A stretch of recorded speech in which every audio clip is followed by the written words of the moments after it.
వేడి అన్నంలో కొత్త ఆవకాయ నెయ్యి.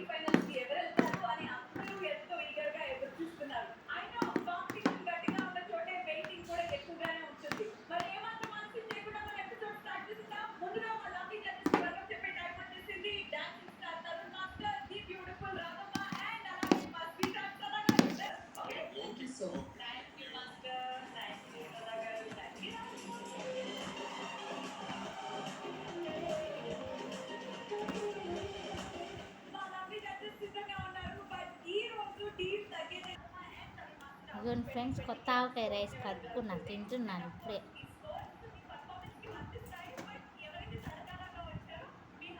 చిన్నప్పుడు మన అమ్మమ్మలు నానమ్మలు అన్నం మిగిలింది అనుకోండి, సాయంత్రం పూట పిల్లలందరినీ కూర్చోబెట్టి ఈ ఆవకాయ ముద్ద, చింతకాయ పచ్చడి ముద్దలు కలిపి పెట్టేవాళ్ళు సద్దన్నం ఉంటే.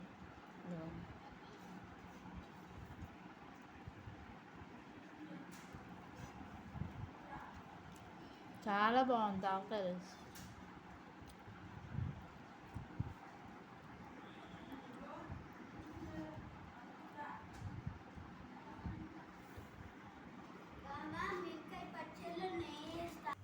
ఇదిగోండి ఫ్రెండ్స్, మొత్తానికి పెద్ద ఆవకాయ పెట్టేశాము.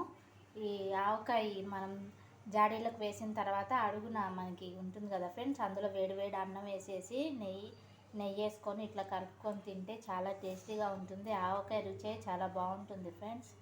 ఇదిగోండి వచ్చేసి మనకి ఈ యమ్మీ టేస్టీ ఆవకాయ రైసు చాలా బాగుంది.